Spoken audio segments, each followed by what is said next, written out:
Burr's plan of operations is to move rapidly from the falls of the Ohio on the 15th of November, with the first 500 or 1,000 men in light boats now constructing for that purpose, to be at Natchez between the 5th and the 15th of December, then to meet Wilkinson, then to determine whether it will be expedient in the first instance to seize on or pass by Baton Rouge. On receipt of this, send Burr an answer, draw on Burr for all expenses, etc. The people of this country to which we are going are prepared to receive us. Their agents now with Burr say that if we will protect their religion and will not subject them to a foreign power, that in 3 weeks all will be settled. The gods invite to glory and fortune. It remains to be seen whether we deserve the boon. Chillicothe, December 8th, 1806. Sir, you have no doubt heard the public rumors that have gone abroad respecting certain hostile preparations that are making ready at different points on the Ohio and Mississippi, and which have given me much pain of mind. But I am happy to find that the state of Ohio is fillingly alive to their true interests, and has made ample provision to enable the executive of this state to counteract every hostile effort that may be making within its jurisdiction. In order that you may be in possession of the true state of things as far as has come to my knowledge, I have thought proper to inform you that a few days before the meeting of our General Assembly, I obtained information which bore much weight on my mind, and which determined me to lay it before the legislature by a confidential message, which was done on the second day of the session, a copy of which I enclosed marked A, the legislature acted thereon with closed doors, and passed the act marked B, a copy of which I also enclose. I immediately dispatched a special express to Marietta with authority if proper satisfaction was not obtained relative to the flotilla preparing near there, to arrest it, and if possible to arrest the agent of Mr. Blennerhassett, who lives on an island in the Ohio, out of our jurisdiction, who is preparing the flotilla and has been endeavoring to enlist men, etc. Other precautions shall be taken to secure any hostile movements, if any should be discovered, at different points on the Ohio, and if anything worthy of observation should occur, you shall be duly informed thereof. With real regard and great respect, I have the honor to be your obedient servant, Edward Tiffin.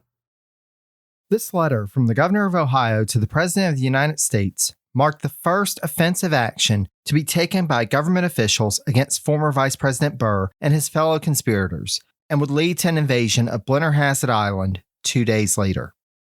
Before we get to that, though, I'd like to welcome you to the Presidencies of the United States. I'm your host, Jerry Landry. Special thanks to listener of the podcast, Brian, and Jacob of the podcast on Germany for providing the intro quotes for this episode. Brian reached out to me not long ago to introduce himself as a new listener to the podcast and an overall podcast enthusiast, and took me up on my open offer for listeners to provide intro quotes for the podcast. Jacob, meanwhile, is a podcast enthusiast on the host side of things.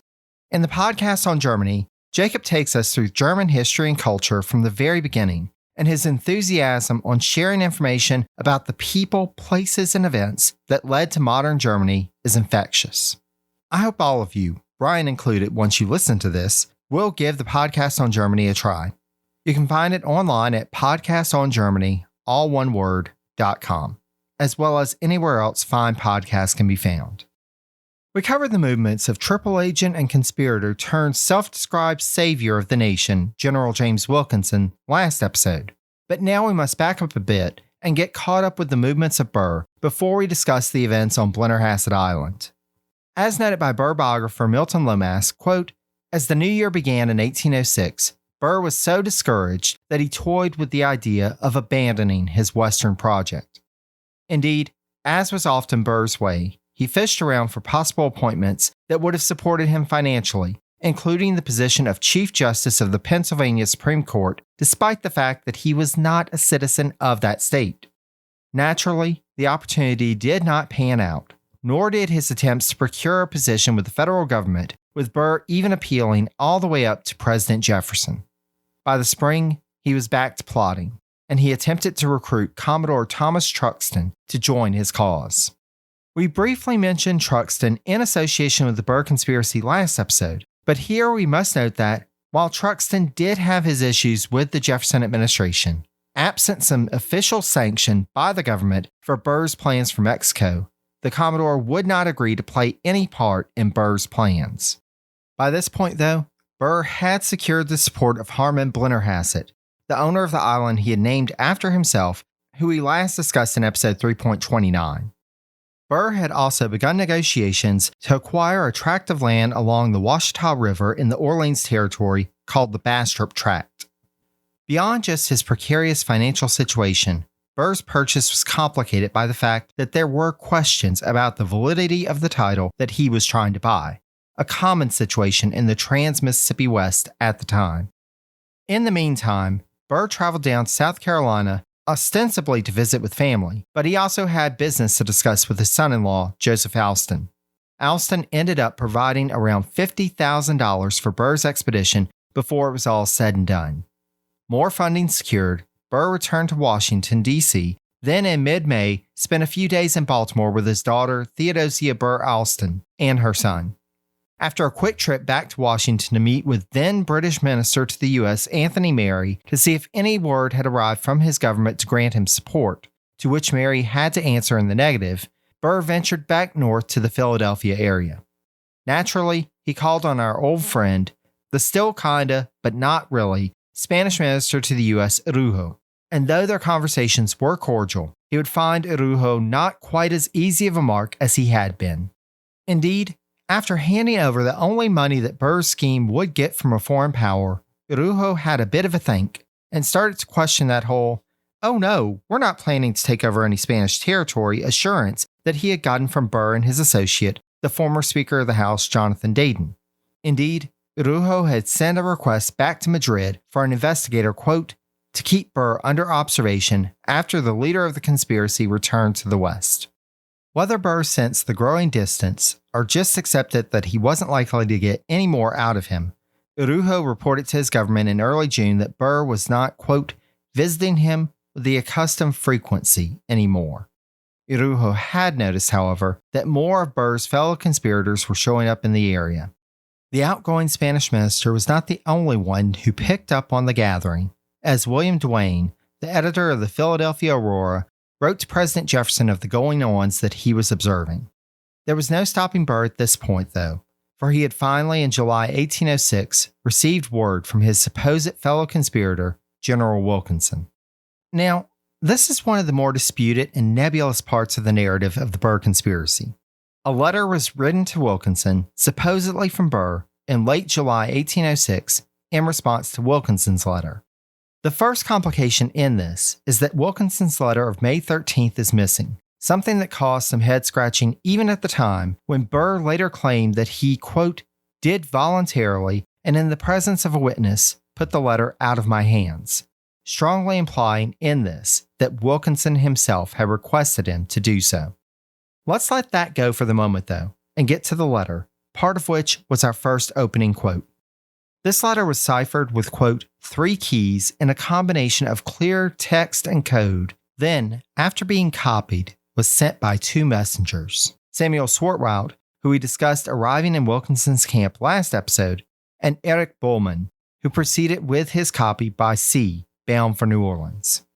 This letter referred to Burr in the third person, but detailed the plans for the impending expedition to be launched down the Ohio River to the Mississippi, then down to Natchez, where, once Wilkinson was in the midst, they determined the next steps to take downriver. The fact that, at its origin point, there were already at least 3 copies, what Burr wrote, then what was translated into the cipher and then copied, adds a level of complexity to what was really said in the message and by whom, especially since there is a copy that appears to be in the handwriting of Jonathan Dayton. But this would be even more complicated by Wilkinson's deliberately incomplete copy of the cipher letters sent to Jefferson. But I'm getting beyond our scope to delve too much into this. For any aspiring podcasters, there is definitely more than enough material for an in-depth and engaging examination of the Burr conspiracy. Feel free to reach out to me to point you in the direction of potential sources. After this letter was sent on, Burr spent some quality time with his daughter Theodosia and his grandson before, in early August, he set off from Bedford, Pennsylvania, bound for the West with a small group of supporters. By August 21st, they were in Pittsburgh and used that as the temporary base of operations, quote, for collecting some of the provisions and manpower required for the expedition. While in the Pittsburgh area, Burr visited the home of Colonel George Morgan to recruit the support of him and his sons, but, as we discussed in episode 3.32, the Morgans rebuffed Burr and alerted President Jefferson. After 5 days, Burr concluded his business in that city and went on to Ohio before calling on the Blennerhassetts at their island. Naturally, during his 2-day visit with them, Burr spent a good amount of time with Harmon talking about plans as well as Harmon's role in whatever future state was set up at the end of the expedition. Burr also managed to squeeze more money out of Blennerhassett, and the two traveled to Marietta, Ohio, where, quote, they contracted for the construction of 15 bateaux ample enough to convey 500 men, along with a large keelboat for the transportation of provisions. These were scheduled to be ready on December 9th. Naturally, Blennerhassett paid for all of this. Burr and an associate proceeded down the river on September 1st, and before the month was out, Theodosia Burr Alston, Burr's daughter, arrived at Blennerhassett's island and would be followed by her husband. The Blennerhassetts had extended an invitation to this young woman, but though her original intent was to travel with her father, Theodosia had been delayed when she found that the climate of Bedford, Pennsylvania was helping her son's health. Upon Joseph Alston's arrival, they made plans along with Harmon Blennerhassett to go down the river to join Burr in Kentucky. As noted by Lomas, quote, in the interval, Burr had again become the Gulliver of the West, covering thousands of miles with breathtaking rapidity. While in Nashville, Burr again stayed with General Andrew Jackson at the Hermitage. Jackson's fervor over striking against the Spanish and furthering expansionist aims kept him firmly in Burr's camp, as he believed that, quote, the former vice president had become the potential scourge of the hated Dons, the man who was preparing, when the time was ripe, to strike the first blow at Spanish power in the New World. Even Jackson, however, was hearing more rumors about Burr's plots to break off the western states and territories from the rest of the U.S., and through an informant, learned of Wilkinson's involvement with Burr.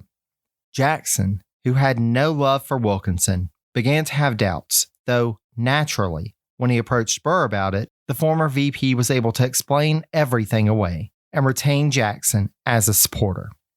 Burr established a headquarters for his expedition in Lexington, Kentucky in October, and was soon joined at this temporary base of operations by the Alstons and Blennerhassett. Again from Lomas, quote, from Lexington, at frequent intervals, Burr rode out to check on the scattered elements of his operation. Back and forth, Burr rode, tirelessly, cheerfully, back and forth. Unbeknownst to him, forces of opposition were gathering. The Spanish agent that Araujo had sent for arrived in Philadelphia and readied himself to travel west.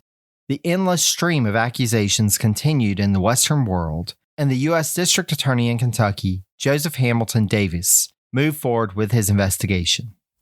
Meanwhile, on October 6th, in Wood County, Virginia, a meeting of citizens proclaimed, quote, Burr and Blennerhassett, enemies of the Republic.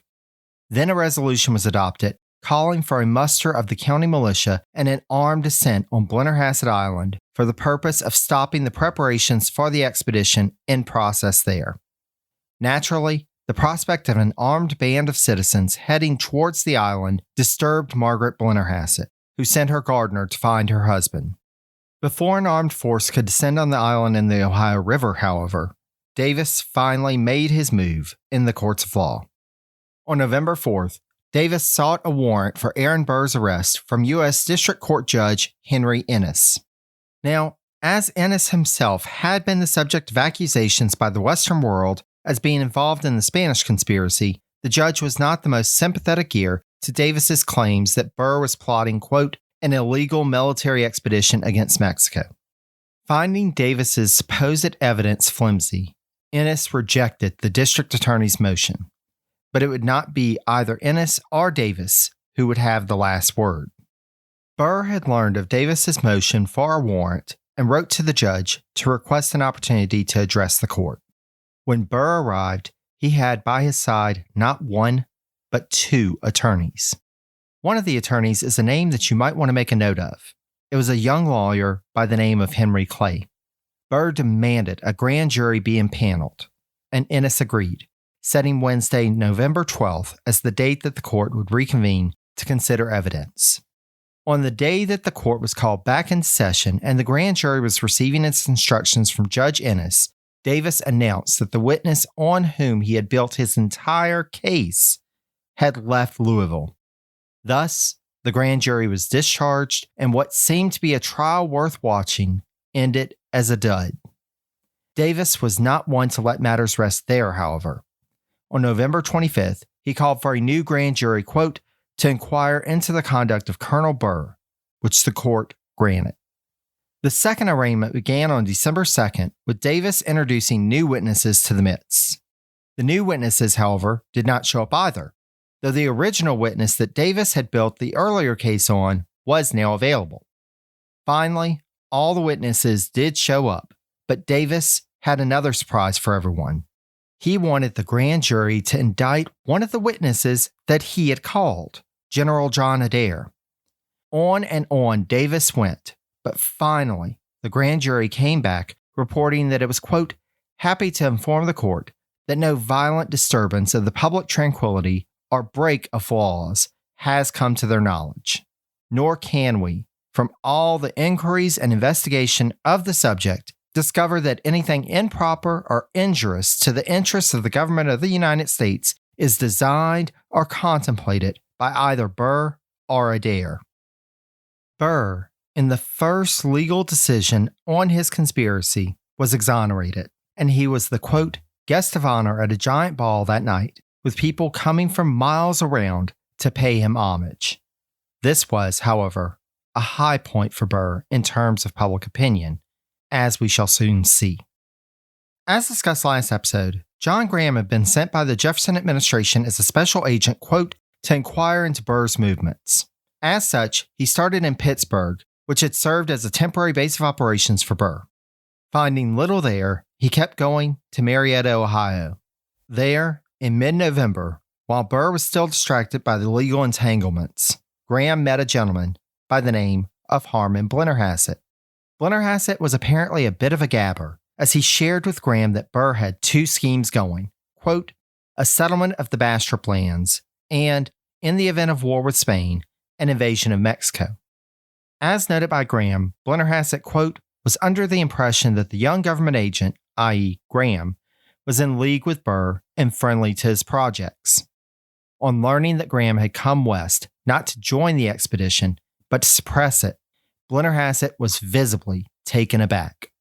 Graham soon after got word of the Citizens Committee on the Virginia side of the river organizing to oppose anything being plotted on Blennerhassett Island and crossed the river to coordinate with them. Gathering what intelligence he could on the anticipated strength of the force that Burr was pulling together, Graham rushed back to the capital of Ohio, Chillicothe, and met with Ohio Governor Edward Tiffin, the same Edward Tiffin quoted in our opening quotes. As noted by historian William Utter, quote, Tiffin assured Graham that there was no fear of an uprising in Ohio, that the boats being built for Burr at Marietta were obviously only for ordinary river travel, and that in his estimation, there was no need for state action. Once presented with the evidence that Graham had managed to gather, however, Tiffin quickly changed his tune, and within a couple of days, with the State General Assembly coming back in session, put before them the evidence presented to him by Graham. It only took that body 2 days to pass, quote, an act to prevent certain acts hostile to the peace and tranquility of the United States within the jurisdiction of the state. That 2 days, however, would be cited by Tiffin and others as being just enough time for certain key members of the conspiracy to get wind of what was happening. Work had proceeded apace to gather materials and men at Blennerhassett Island. On December 7th, 4 boats arrived with 25 men, and the head of the party, a conspirator by the name of Comfort Tyler, quote, took charge of the island in the cold air, brushing aside the bookish Blennerhassett. Tyler set his men to work, quote, conducting target practice and melting lead to form bullets. On the 10th, 11 of the boats that Blennerhassett had arranged to have constructed in Marietta were ready to set sail with a cargo of, quote, 130 barrels of cornmeal and 60 barrels of pork. By this point, though, a militia, acting under the authority granted by the Ohio State Legislature, had formed and seized the boats. Realizing that, with the vigilantes on the Virginia side of the river and the militia on the Ohio side, the island was a sitting target, the conspirators weighed their options. The island was a hubbub of activity, with enslaved individuals taking the opportunity to seek their freedom, only to be recaptured. Meanwhile, Blennerhassett's creditors were rowing over in the midst of all of this to make arrangements for repayment. I'm guessing they thought it was now or never, with not one but two forces ready to pounce on the island. Finally, it was decided that the conspirators had to set sail downriver, and they agreed that Blennerhassett should join them. Thus, in the middle of the night, quote, slaves loaded his 5 trunks on the boats. Mrs. Blennerhassett came to the shore to bid her husband farewell, and off they went. The next morning, at sunrise, the vigilantes from Wood County, Virginia showed up on the island. From Stewart, quote, after rampaging through the house and liberating its wine cellar, the vigilantes made an ineffectual effort to capture the boats downriver. The supposed adventurers, however, had made their escape. Meanwhile, Burr was in Tennessee when he learned of what had transpired at Blennerhassett Island. He sent word to the force, which did not arrive until Christmas Eve, that he, quote, would meet them at the junction of the Cumberland and the Ohio rivers. Burr did indeed meet them there a couple of days later, and, on the morning of December 28th, called all of those in the party together, quote, on the chilly river shore to deliver some remarks. As Stewart describes, quote, here was the moment for a stirring speech, for unfurling the banner, pointing downriver, and declaring their glorious purpose. Burr, however, remained Delphic. Curious local residents hovered nearby, making him reticent. Without uttering a word that could be used against him in a court of law, Burr unmistakably implied that the settlement on the Washita was a charade, that there was another purpose to their shared venture, as had been rumored for months. Though he remained largely mute, Burr managed to connect with the men, even to inspire confidence. It was a measure of Burr's charisma and of the adventurers' wanderlust that none of the men left or sought refuge at nearby Fort Massac. They cast their lot with this dignified, impressive man with an air of command and mystery. A couple of days later, they were back on the water, southward bound. On January 10, 1807, Burr's boat arrived at Bayou Pierre near the home of Judge Peter Bruin in the Mississippi Territory, about 40 miles north of Natchez. Bruin was a compatriot of Burr's from the Continental Army, so Burr thought nothing about stopping at his house.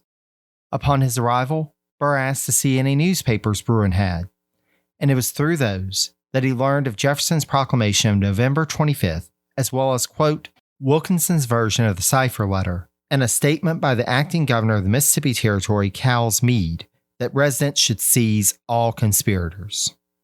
With only around 100 men in his party and no prospect of additional support from Wilkinson, it was clear that the odds were stacked against them. When Burr returned to his party with the news, quote, the men voted to press on. Burr, however, sent a boat ahead to Natchez to gauge the situation. By this point, a militia force was gathering close to Burr's camp on Bayou Pierre. Burr responded by ordering his party across the river to the Orleans Territory. Though they could not bring the militia force over territorial boundaries without orders, the militia leaders did cross the river to talk with Burr. As described by Stewart, quote, most were disarmed by the dignified welcome they met and the small size of Burr's group. Reality slowly but surely settled in on Burr, and, after sending provisions back across to help feed the militia force as a good gesture, he indicated that he would meet with acting Governor Meade.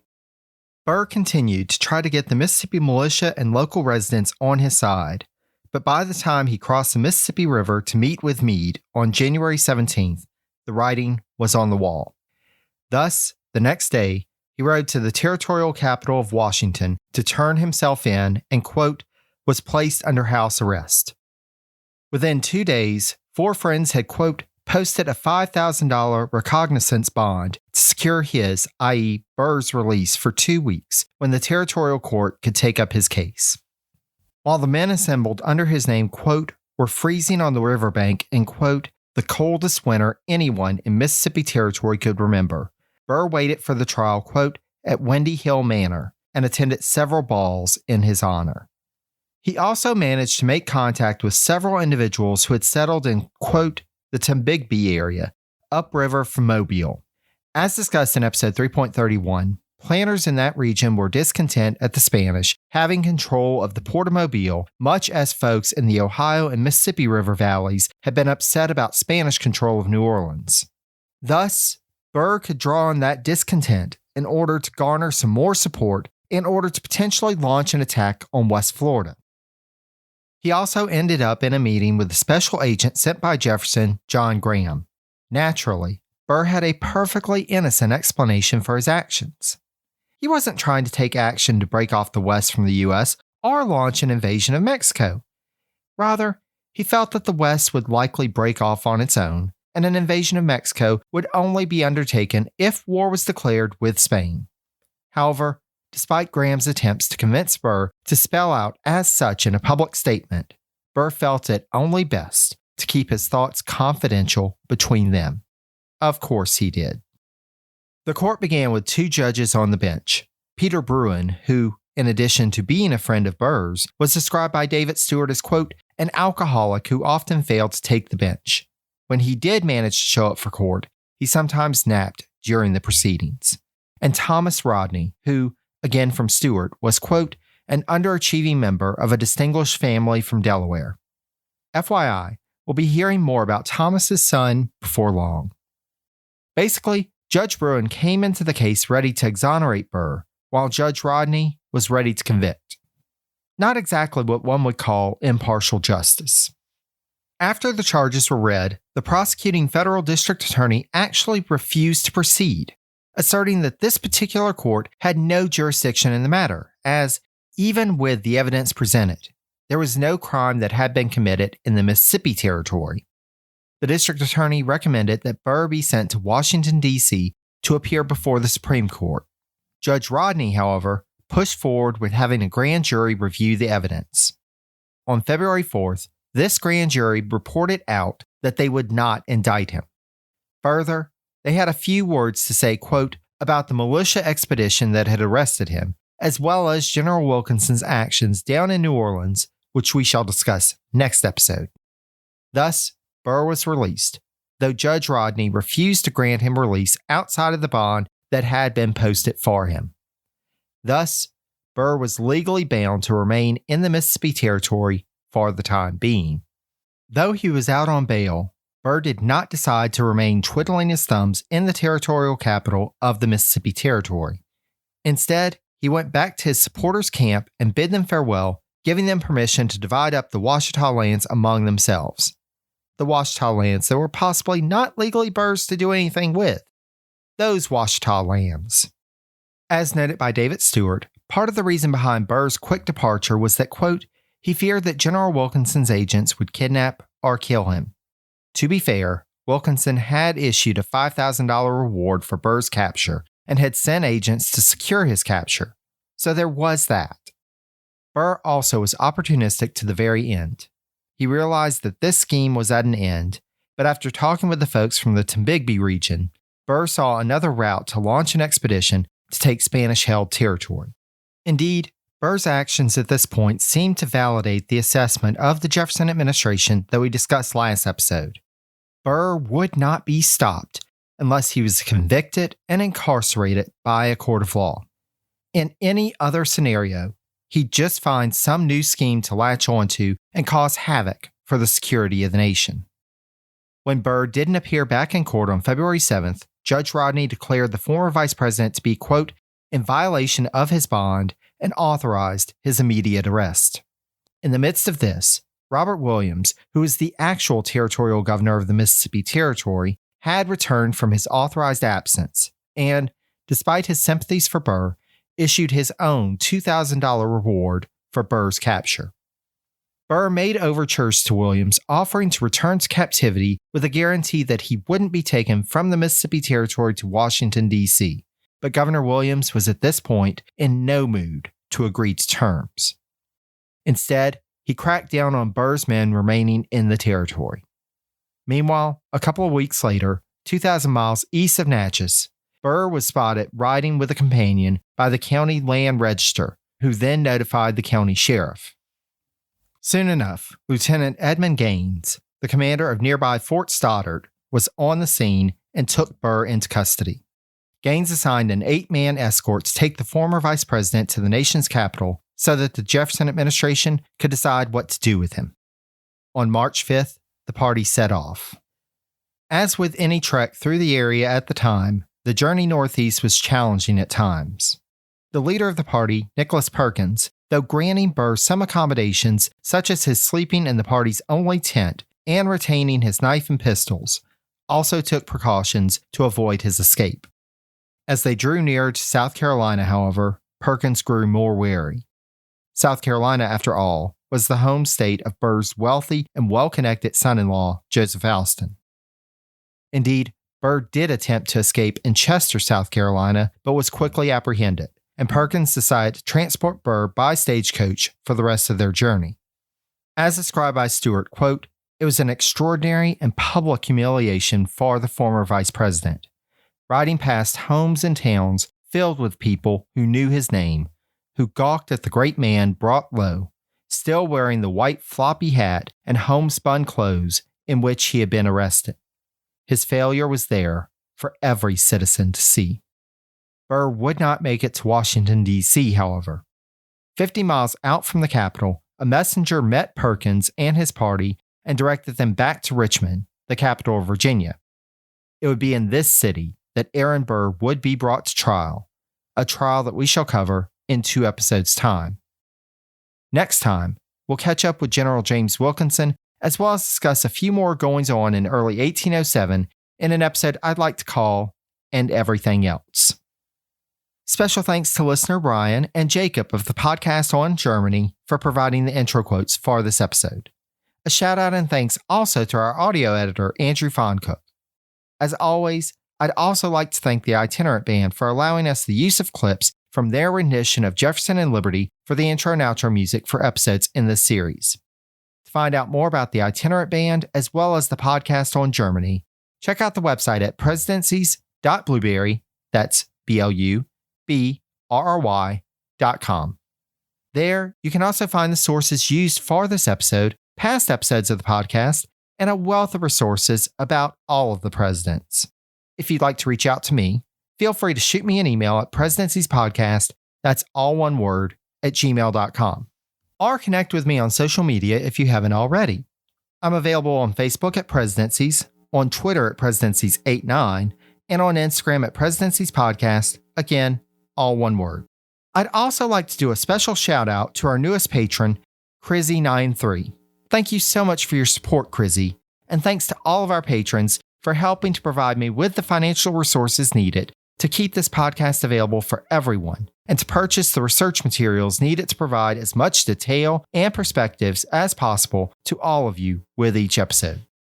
Speaking of, I'd also like to thank Alicia and Jeremy for recently fulfilling some of the book requests from my research wish list. This podcast is a labor of love for me, and I could not be where I am today if not for all the support I've gotten over the years. Whether you support me on Patreon, by fulfilling books from the research list, by leaving a rating and review, or by telling folks about the podcast, all of those means of support are beneficial, and I thank you from the bottom of my heart. Until next time, stay safe and healthy, be kind to one another, and take care, dear friends.